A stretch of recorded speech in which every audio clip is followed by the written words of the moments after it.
Hey guys, welcome back to Wheel Power Garage. So today I've got a 2008 GMC Yukon Denali. The problem that the customer is having and the reason why it's sitting here, when they're coming to stops, they're getting an ABS feedback, pulsation from the pedal when coming to a stop.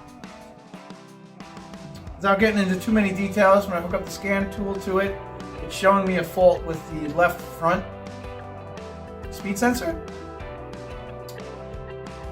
Common issue with these and a lot of off-road vehicles and stuff is sometimes you'll get dirt and debris in the tone ring or the reluctor ring for the ABS sensor itself, and what happens is when you go to apply the brakes, it doesn't see those tones correctly and it thinks the wheel is skidding.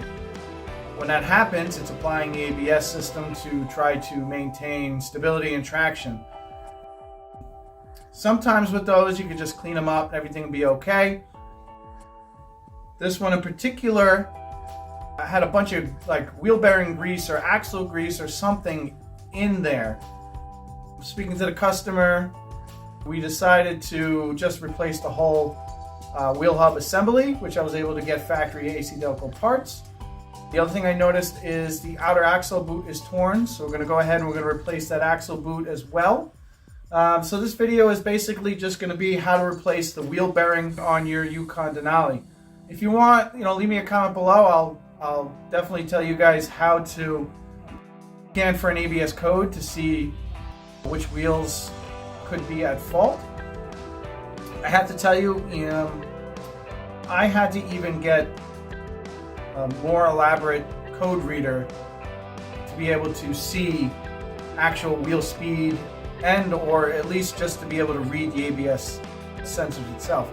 Sometimes you'll set an ABS sensor fault, but it might not necessarily be the sensor's fault. The better way to go about it is to get a scan tool that has live data. With that, what you can do is you can actually see each individual wheel speed, so you can compare it to all your wheels and see if any of the sensors are dropping out, and it gives you a better indication of what might be wrong. So I'm going to go ahead, I'm going to get this thing up on my lift. I'm going to pull the front wheel off and I'll show you guys how we're going to go about replacing this wheel bearing.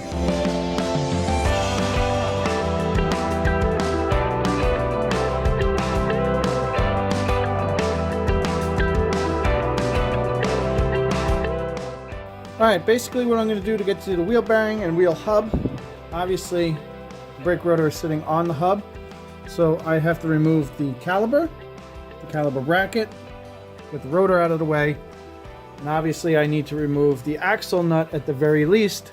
Like I said though, I am going to be replacing the axle boot. Sorry, there's no light here. The axle boot is torn. So I'm going to take the axle out anyway so I could replace the outer axle boot. But I mean, this is pretty much, pretty straightforward. If you know how to do brakes in your car, you should be able to take all this stuff off. So that's what I'm going to do. I'm going to take the brakes off at this point, and then I'll show you the hardware that holds on the wheel bearing and how we're going to replace that.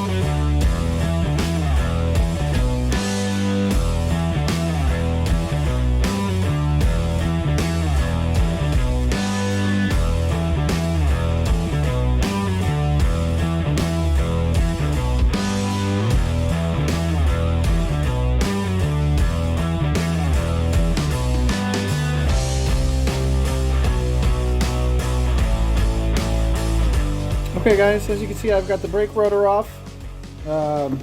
Also, I should point out, whenever you're removing a caliper, but leaving it attached to the brake hose, you want to make sure it's not hanging from the hose. You can actually damage the inside of the brake hose, and what will happen is, when you apply the brakes, the fluid will go through, but it'll have a difficult time returning the fluid, and you'll get a caliper that hangs up on the rotor, overheats the rotor, burn out your brakes, cause all kinds of nasty issues. So just take the time, zip tie something, and tie it up so it doesn't hang on the hose itself. So this is my, let me get a light, it's dark. All right, so this here is my hub assembly. All the studs on it, everything. This one actually has the ABS tone ring integrated into the hub itself.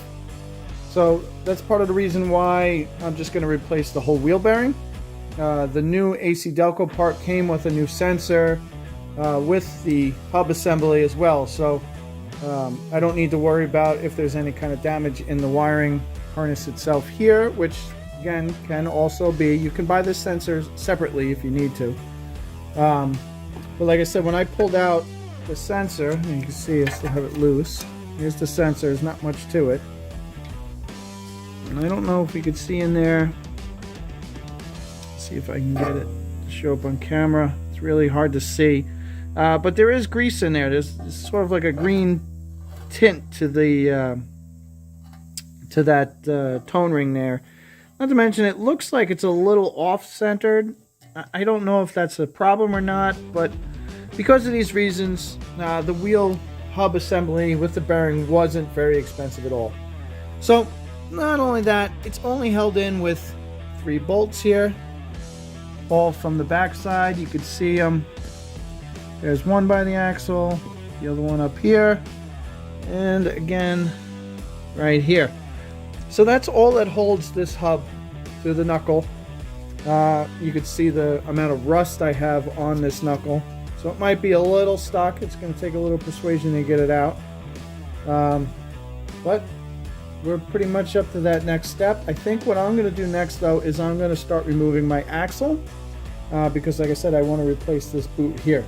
So I'm going to go ahead and do that. I'm going to get my axle out of the way. And my wheel bearing off. And then I'll update you guys from there.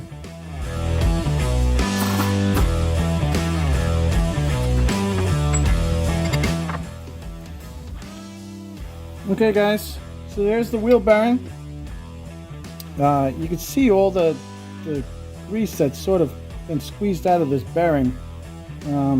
That's why I think it's sort of given me issues. There is nothing else wrong with the bearing. It's not making any kind of noise or anything else that would warrant after replacing it. But like I said, the tone ring is part of this assembly, so we're just going to go ahead and replace it. While the backing plate's off, I'm going to go ahead and clean that up a little bit as well. But from here, what I'm going to do is I'm going to remove my axle so that I can replace that boot before we move forward. Now, to replace the axle, if you have to replace an axle on this, it's relatively straightforward. Back there, you got a couple of bolts on that flange you have to take off. Obviously the wheel bearing does not need to come off, but you need to remove the axle nut that's holding it into the bearing. You can get these things out without having to take too much out of the way. Sometimes you got to take off, your steering knuckle mount one way or the other.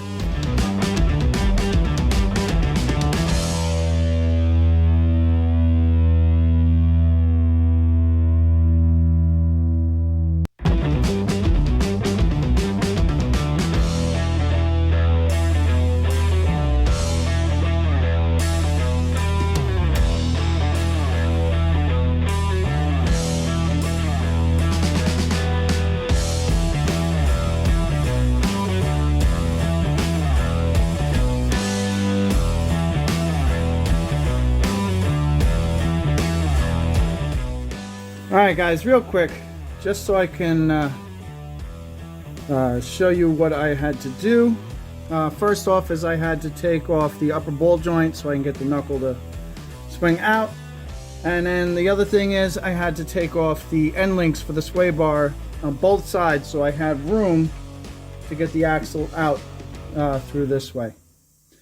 Finally, obviously, take off my flange bolts back there. Axle nut here, and there's my axle. So all that just because I've got a tear in the boot here. So I'm going to walk you guys through the steps how to replace just the boot, because a lot of times the boot is a lot cheaper than a whole axle assembly, especially if your CV joints aren't making any noise. So let me get this thing ready, and then I'll show you guys how to go about it. I think what I might do first and foremost is I'm going to cut the clamps off, and I'm going to use a utility knife to cut the boot off. It'll be easier to show you guys exactly how to get this thing out.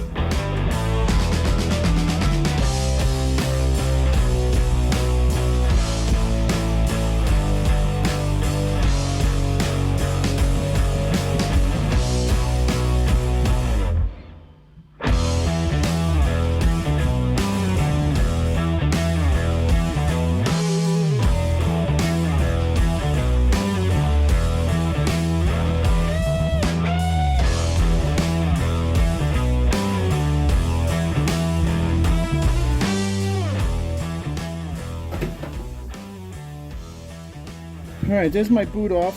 As you can see, the CV joint in there. I'm going to be replacing the grease in this anyway, but I like to try to get a lot of this grease out of my way so it's not splashing all up on me, making an extra mess. I mean, these can get messy. I got a couple of old rags here. Just going to clean everything up as much as I can. It doesn't have to be, you know, dry of grease. I just want to get a lot of that loose grease out, because I don't want it picking up dirt and fouling up my joint. Okay guys, so CV joints are held on with a couple of different methods. Usually for at least the outer CV joint, they're held in with an expanding retaining clip that's usually on the end of the axle shaft on the inside. A couple of hits with a hammer, it'll knock it off. Others, like this one, I don't know if it shows up on camera, but there's a retaining clip there that once you expand it, it's in a groove on the axle. I should be able to slide this thing off relatively easy. The third, and usually for like inner axle setups, is it'll have, you know, again, another type of retaining ring, usually something you'll have to use like snap ring pliers to get to so you can get it off. But just keep that in mind to look to see that you don't have any kind of mechanical fastener holding your CV joint on before you go hitting it with a hammer. It's also another good reason why it's, you know, a good idea to clean the grease out. You can see what's inside there. So I'm going to get my expanding ring pliers, and we're going to slide this axle CV joint on.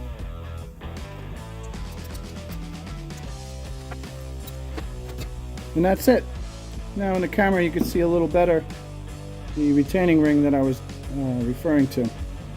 So what we're going to do from here is I'm just going to try to clean up some of this grease here. Again, it doesn't have to be perfect. I'm going to clean up my axle, especially where the new boot is going to be, because I don't want any rust there. I want to be able to make sure that the grease stays in the boot. So I'm going to clean this all up, a little Scotch-Brite, a little sandpaper where it's heavily rusted. I'm then going to slide on my new boot. I'm going to pack this guy with new grease. If the kit comes with it, we'll replace the retaining rings. Sometimes they do. I should say almost all the time they do. Usually with a new clip, a new nut. If it's a decent axle boot kit. This is a factory one in particular, so I imagine it should come with everything. So let's grab that boot kit and see what we're looking at.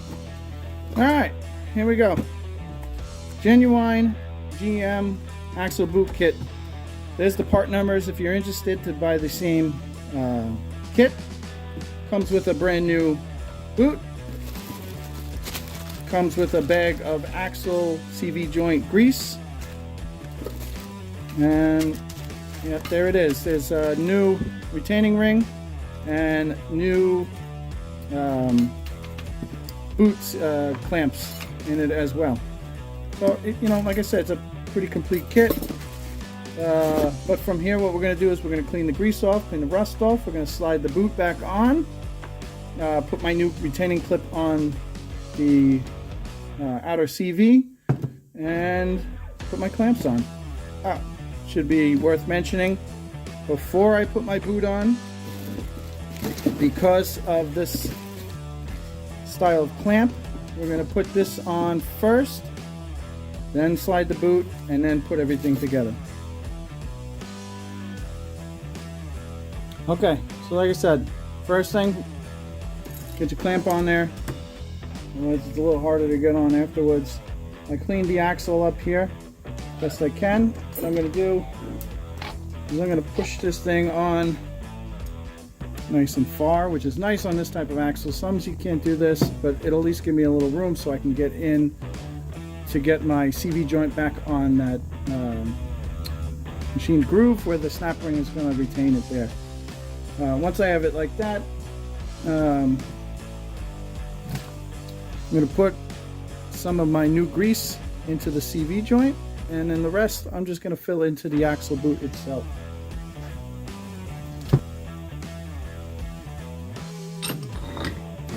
So I got some grease in here. I'm just going to go ahead and I'm going to work it into all the balls as best I can. It's got nice new grease in there. Again, it doesn't have to be perfect. I'm going to wipe it all up when I'm done.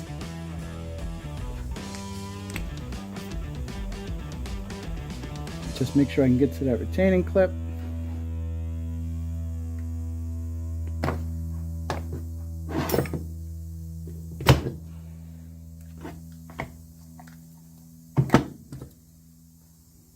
Alright, as you can see, my axle's back in the retaining ring.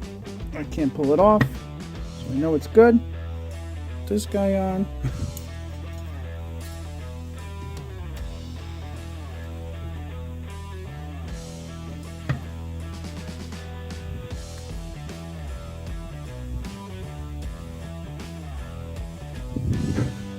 Okay, so as you can see, I've got my axle joint in there. The snap ring is in the groove where it belongs. I push it in and out. I can feel it's in. I know it went in. I heard a nice positive click. So now I'm going to fill up as much as the CV joint with the rest of my grease, the rest into the boot, and then I'm going to slide the boot on and tighten the clamps. So I'm going to go ahead and I'm going to do that now.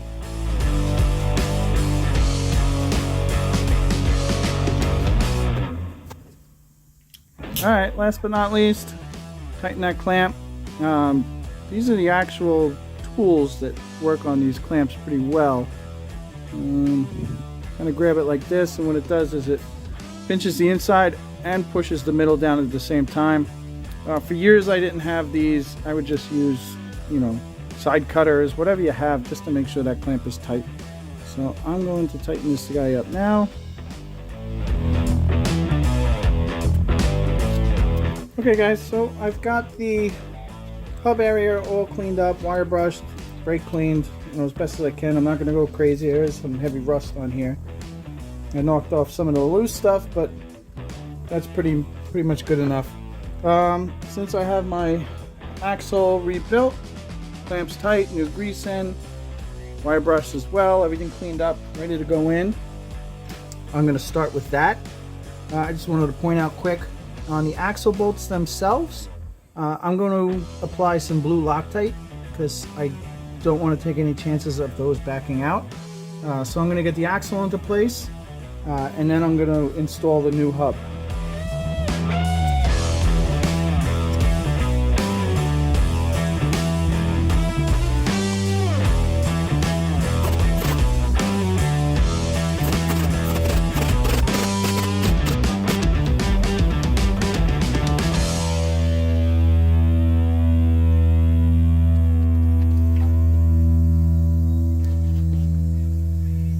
Okay, so my axle is back into place. I've got my flange bolts back there Loctited and tightened up. So next what I'm going to do is I'm going to install my new hub assembly. As you can see, it's got the ABS sensor already installed. So basically all we're going to do is we're going to position this so the sensor is facing the same direction it was before, which is over here. I cleaned up my backing plate a little bit. Again, it's heavily rusted, but I'm going to make sure we install this while we install the hub assembly, because they go on together. It's sandwiched between. So I'm going to position this, and we're going to get this in, install the bolts, and finish putting this together.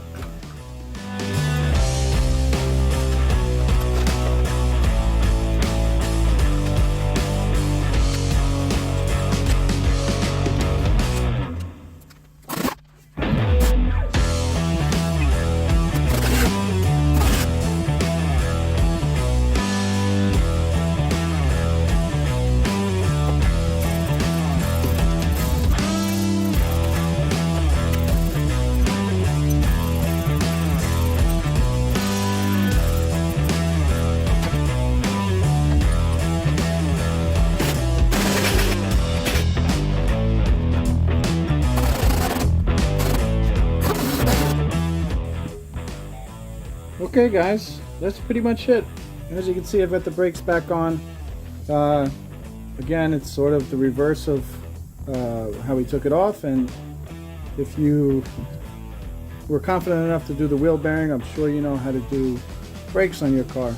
The other things are, make sure this ABS sensor harness is not kinked or anything. Get it into the retaining brackets, all nice. It comes, this one in particular comes with all new mounting brackets, since the other ones get kind of brittle. But you can see I've got it all the way in. I made sure my connector is plugged in all the way. All my brakes are tight. One other thing I should point out, obviously we had the brake caliper off, so when you get in the car to start it out to pack it up, make sure you pump the brakes up so the fluid is, got pressure against the pad. Okay guys, as you can see, this was a fairly simple job. As always, if you have any questions, please don't hesitate. Drop me a comment below. Pretty quick at answering any comments, questions, things like that. I'll even put in the description the torque specs for the hub itself, where it mounts to the steering knuckle, and as well as the torque specs for the axle nut and the flange bolts for the axle. But that's it for today, guys. Hope you enjoyed this video. Please don't forget to like, subscribe. See you next time.